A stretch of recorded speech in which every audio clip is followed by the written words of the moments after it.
Hello dear students, स्वागत है एक बार फिर से आपके अपने चैनल डिफेंस ट्यूटर में।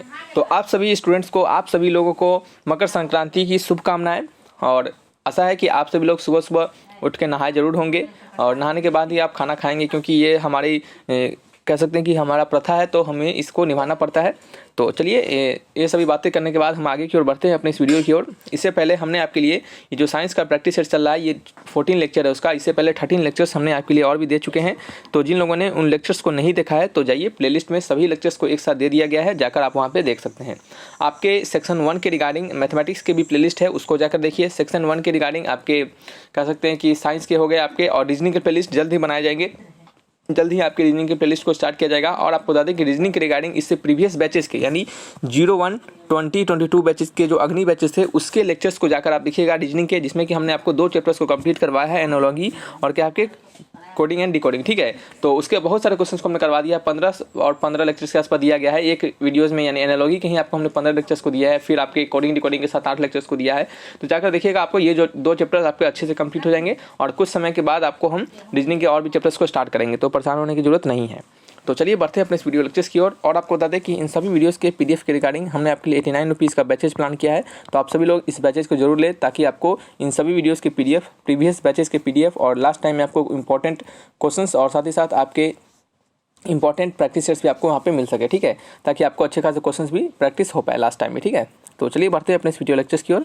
पहला क्वेश्चन यहाँ पे आप देख सकते हैं, यहाँ लिखा जा रहा है कि atomic power plant work on the principle of. Atomic power plant यानी परमाणु ऊर्जा संयंत्र किसके सिद्धांत पर कार्य करता है, यानी एटॉमिक पावर प्लांट जो होता है वो किस प्रिंसिपल पर काम करता है। तो एटॉमिक पावर प्लांट आपको बता दें तो ये हमारा किस कह सकते हैं प्रिंसिपल पर काम करता है। तो ये फ्यूजन प्रिंसिपल पर काम करता है। किस फ्यूजन पे? तो ये आपका न्यूक्लियर फ्यूजन के प्रिंसिपल पे ये हमारा काम करता है। ठीक है, तो इसका आंसर हो जाता है option number 1 is the right answer. क्या है? 1 इज द राइट आंसर। ठीक है, चलिए नेक्स्ट आपका है नंबर 2 क्वेश्चन। और आपको बता दें कि हमने एक और क्वेश्चन आपको दिया था कुछ समय इससे प्रीवियस वीडियो, या फिर अभी जो 1 से 13 तक वीडियोस दिया गया है उसमें शायद हमने आपको बताया था कि जो आपके सन का जो एनर्जी होता है, यानी सूरज से जो हमें एनर्जी मिलता है, वो किस कारण से सूरज हमें इतना एनर्जी दे पाता है। तो सूरज में ऐसा क्या होता है ताकि हमें इतना एनर्जी का प्राप्त होता है एनर्जी हमें, तो वो होता है अपने न्यूक्लियर फ्यूजन। ठीक है, आप याद रखिएगा सन में। आप कन्फ्यूजन होने के लिए आपको बता दें कि कन्फ्यूज नहीं होने के लिए आपको यहाँ पे कैसे याद रखेंगे। तो फ्यूजन देखिए, फ्यूजन में क्या है, यहाँ पे यू है और सन में भी क्या है, यू है। तो इसका आंसर न्यूक्लियर में क्या होता है, सॉरी सन में क्या होता है, न्यूक्लियर फ्यूजन, FUSION। ठीक है, तो ये इस तरीका आपको याद रखने का, दूसरा कोई इसमें लॉजिक नहीं है कुछ। ठीक है, तो आप इसको इस तरीके से याद रख सकते हैं। एटॉमिक पावर प्लांट में क्या होता है, फ्यूजन होता है, और इससे क्या होता है, एनर्जी का जनरेशन होता है। ठीक है, नेक्स्ट आपका है नंबर क्वेश्चन 2। यहाँ लिखा जा रहा है कि bolometer is use to measure. Bolometer जो होता है उसको किसके मेजरमेंट के लिए यूज किया जाता है। तो बोलोमीटर को हम टेम्परेचर के मेजरमेंट के लिए यूज करते हैं। तो आंसर हो जाता है ऑप्शन नंबर 2 यानी तापमान। नेक्स्ट आपका है नंबर 3 क्वेश्चन। नंबर 3 क्वेश्चन लिखा जा रहा है कि ATM स्टैंड्स फॉर। ATM का फुल फॉर्म क्या होता है। तो ATM का फुल फॉर्म होता है automatic teller machine. Option number 1 automatic teller machine यानी संचालित टेलर मशीन। ठीक है, नेक्स्ट आपका है नंबर 4 क्वेश्चन। नंबर 4 क्वेश्चन लिखा जा रहा है कि a person is hurt on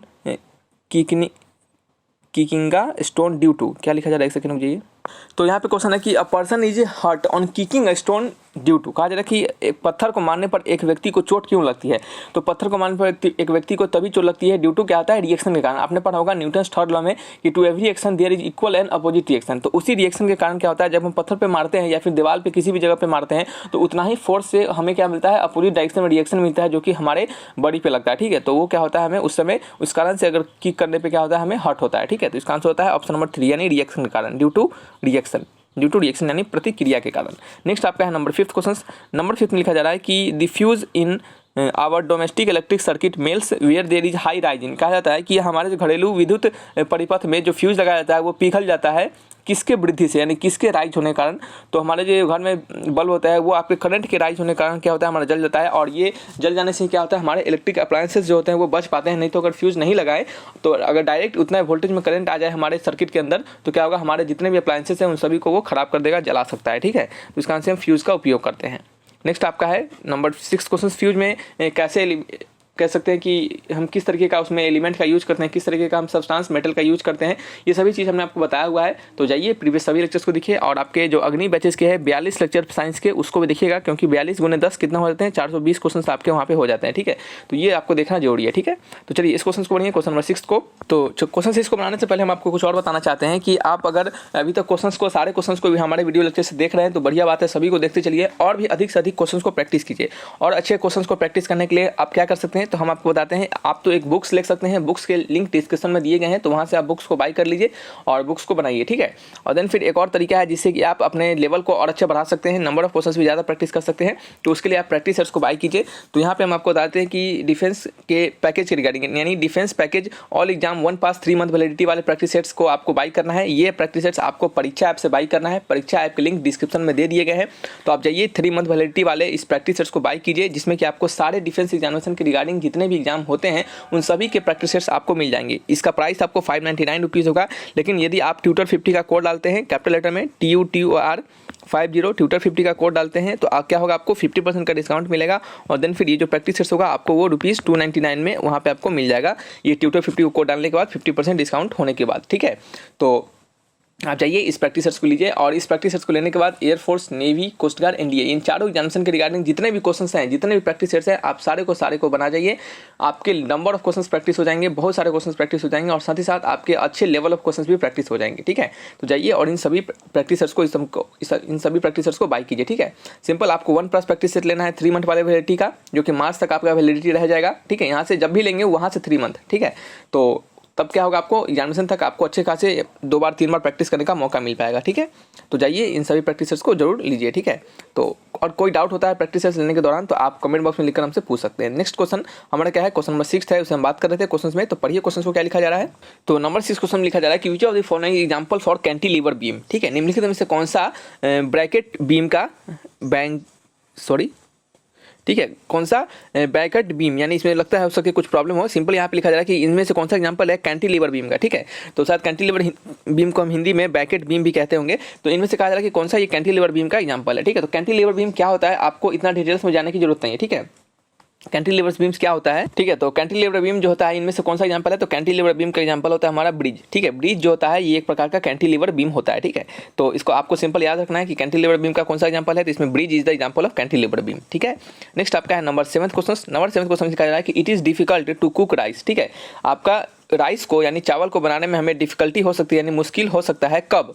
लिखा जा रहा है कि at the top of mountain, at the sea level, under the mine, same everywhere, ठीक है। तो क्या होगा इसका आंसर, ठीक है। तो हमने आपको बताया हुआ है कि जब भी आप हाइट पे जाते हैं, क्या होता है, जब भी आप हाइट पे जाते हैं तो आपके प्रेशर क्या होते हैं, कम होते हैं। जब भी आप हाइट पे जाते हैं तो आपके प्रेशर क्या हो जाते हैं, कम हो जाते हैं, ठीक है। तो प्रेशर जो हमारा कुकिंग राइस होता है, यानी जब चावल को बनाते हैं प्रेशर कुकर में, तो वो प्रेशर के ही कह सकते हैं कि कारण बनता है। वो क्या होता है, प्रेशर के कारण ही बनता है ना। यदि प्रेशर ही कम रहेगा तो हमें बनाने में परेशानी हो सकती है। तो इसका आंसर क्या होगा, इसका ऑप्शन नंबर 1, ठीक है, at the top of mountain, ठीक है। ठीक है, तो इसका क्या होगा, it is difficult to cook rice, तो at the top of the mountain. क्यों ऐसा होगा कि at the top of mountain जो आपका प्रेशर होता है वो क्या होता है, वहाँ पे कम होता है, ठीक है। तो इसका आंसर होता है ऑप्शन नंबर 1, यानी पहाड़ की चोटी पर, ठीक है, पहाड़ की चोटी पर, ठीक है। तो इसका क्या होगा, eight the top of the mountain, यानी पहाड़ की चोटी पर। नेक्स्ट आपका है नंबर 8 क्वेश्चन। नंबर 8 क्वेश्चन में लिखा जा रहा है कि a dynamo is a device which, dynamo एक प्रकार का क्या है, डिवाइस है, उपकरण है, जिसको कि किसके रूप में प्रयोग किया जाता है। तो डायनामो को क्या करते हैं, डायनामो जो होता है हमारा वो मैकेनिकल एनर्जी को इलेक्ट्रिकल एनर्जी में कन्वर्ट करता है। तो इसका आंसर हो जाता है क्या, ऑप्शन नंबर 3। आपने पढ़ा होगा, कह सकते हैं कि टरबाइन के बारे में। टरबाइन में क्या होता है, डायनामो लगाता है। टरबाइन में क्या होता है, डायनामो लगाता है। और आपने देखा होगा कि बड़े बड़े जब डैम बनते हैं तो वहाँ से जो हम डैम से इलेक्ट्रिसिटी प्रोड्यूस करते हैं तो वो किस प्रकार से प्रोड्यूस करते हैं, तो वो हम टरबाइन से ही प्रोड्यूस करते हैं। तो टरबाइन में क्या होता है, डायनामो लगाता है। और जब हमारा जो कहते हैं कि वो जो वेलोसिटी हो, सॉरी, वो जो वाटर होता है वो बहुत ही हायर एल्टीट्यूड पे होता है, बहुत ही ऊंचाई पे होता है। जब वो ऊंचाई से नीचे गिरता है तो उसका जो पोटेंशियल एनर्जी होता है वो काइनेटिक एनर्जी में कन्वर्ट होता है। और क्या होता है, उसका जो पानी का जो हमारा वेग होता है, पानी का जो वेलोसिटी है वो होता है, वो बहुत ज़्यादा हाई होता है, जो कि टरबाइन पे गिरता है। और टरबाइन के क्या करता है, कह सकते हैं कि उसके अंदर जो डायनामो लगा होता है, यानी उसके अंदर जो ब्लेड लगा होता है, उसको नचाता है। और जैसे ही वो नचाता है तो वो क्या होता है, मैकेनिकल एनर्जी प्रोड्यूस करता है। और उसी मैकेनिकल एनर्जी से क्या होता है, हमें इलेक्ट्रिकल एनर्जी प्रदान होता है। तो इसका क्या आंसर होगा, डायनामो क्या होता है, एक डिवाइस होता है जो कि हमें मैकेनिकल एनर्जी को इलेक्ट्रिकल एनर्जी में कन्वर्ट करता है। तो आंसर होता है ऑप्शन नंबर 3। क्या होता है, option number 3 is the right answer. Next आपका है नंबर 9 क्वेश्चन। नंबर 9 में लिखा जा रहा है कि a soap bubble shows colour when illuminated with white light, this is due to, एक जो कह सकते हैं कि सफेद प्रकार के प्रदीप्त होने पर साबुन का बुलबुला रंग दिखाता है, इसका कारण है। इनका मतलब एक सोप बबल जो होता है, जब उसमें क्या करते हैं हम व्हाइट लाइट को पास करवाते हैं तो क्या होता है, हमें वो डिफरेंट कलर हमें शो करता है, यानी डिफरेंट अलग अलग टाइप का कलर हमें शो करता है, ठीक है। तो ऐसा क्यों होता है, ठीक है। तो ऐसा क्यों होता है, जब हम सोप बबल में क्या करते हैं, व्हाइट लाइट को क्या करते हैं, पास करवाते हैं तो वो हमें डिफरेंट कलर शो करता है। ऐसा क्यों होता है, तो ये होता है हमारे इंटरफेरेंस के कारण। किसके कारण, इंटरफेरेंस के कारण। ऑप्शन नंबर क्या होता है, 3 इज द राइट आंसर, यानी हस्तक्षेप के कारण, यानी इंटरफेरेंस के कारण हमारा होता है, ठीक है। ठीक है। तो इसका आंसर क्या होगा, इंटरफेरेंस। हो सकता है इंटरफेरेंस को हिंदी में कुछ डिफरेंट हो, यहाँ पे हस्तक्षेप लिखा गया है, मे भी कहीं कुछ हो सकता है डिफरेंट, तो इसको थोड़ा सा एक बार देख लीजिएगा। क्या है, आपको हिंदी वाले स्टूडेंट जो होंगे उसको थोड़ा सा एक बार इंटरफेरेंस को सर्च करेंगे, कहाँ पे, गूगल पे जाकर सर्च कीजिएगा इंटरफेरेंस का हिंदी क्या होता है, और उसको थोड़ा सा एक बार कह सकते हैं कि मैच कर लीजिएगा एक बार, मे भी कहीं इसमें प्रॉब्लम हो सके। ठीक है, तो ये काम है आपका, आप इसको जरूर कीजिएगा। ठीक है, चलिए नेक्स्ट आपका है नंबर 10 क्वेश्चन। तो नंबर 10 क्वेश्चन में लिखा जा रहा है कि the instrument use to see the distance object on the earth is. ठीक है, तो जो इंस्ट्रूमेंट यानी कहना मतलब पृथ्वी से दूर की वस्तुओं को देखने के लिए हम किस उपकरण का यानी किस इंस्ट्रूमेंट का हम उपयोग करते हैं, किस यंत्र का हम उपयोग करते हैं। ठीक है, तो ये बहुत ही सिंपल क्वेश्चन है, आपने इसके पर ऐड भी देखा होगा। ठीक है, आपने ऐड भी देखा होगा जिसमें बोलता है कि फिर से आपने हमारे लिए गुड़िया लाया है, तो उसमें क्या बोला जाता है कि नहीं हमने आपके लिए गुड़िया नहीं लाया है, तो क्या बोलता है वो, टेलीस्कोप बोलता है। क्या बोलता है, टेलीस्कोप। एक जो बच्ची रहती है वो बताती है टेलीस्कोप, तो ये कौन सा टेलीस्कोप होता है, तो टेरेस्ट्रियल टेलीस्कोप होता है। कौन सा, टेरेस्ट्रियल टेलीस्कोप, ऑप्शन नंबर 1 यानी स्थलीय दूरबीन। ठीक है, यानी इस टेरेस्ट्रियल टेलीस्कोप से क्या करते हैं, हम दूर की चीज़ों को हम अपने धरती से ही उसको देख पाते हैं। ठीक है, तो इसका आंसर होता है option number 1 is the right answer. वो किसका ऐड है अभी हमें याद नहीं आ रहा है, आपको याद होगा तो जरूर आप बताइएगा कि वो किस चीज़ का ऐड था। ठीक है, तो इसका आंसर होता है ऑप्शन नंबर 1। तो चलिए रखते हैं इस वीडियो को यहीं पे, मिलेंगे नेक्स्ट वीडियोज़ में, और किसी प्रकार डाउट होगा तो कमेंट बॉक्स में लिखिएगा। हालांकि एक बार आप जनरल साइंस के क्वेश्चन है, हम आपको बार बार बोलते हैं कि एक बार जरूर यूट्यूब बोल रहे हैं सॉरी, गूगल पे सर्च कीजिएगा। गूगल पे आपको जनरली इसके आंसर मिल जाते हैं। अगर फिर भी वहाँ से भी कोई डाउट रहेगा तब आप कमेंट बॉक्स में लिखकर हमसे पूछिएगा। ठीक है, देन फिर हम आपको बताएंगे कि उसका आंसर क्या हो सकते हैं, या फिर कोई भी गलती हो, कोई भी त्रुटि हो तब। ठीक है, तो चलिए रखते हैं वीडियो को, मिलेंगे नेक्स्ट वीडियोज़ में। Thanks for watching my video, तब तक के लिए बाय बाय।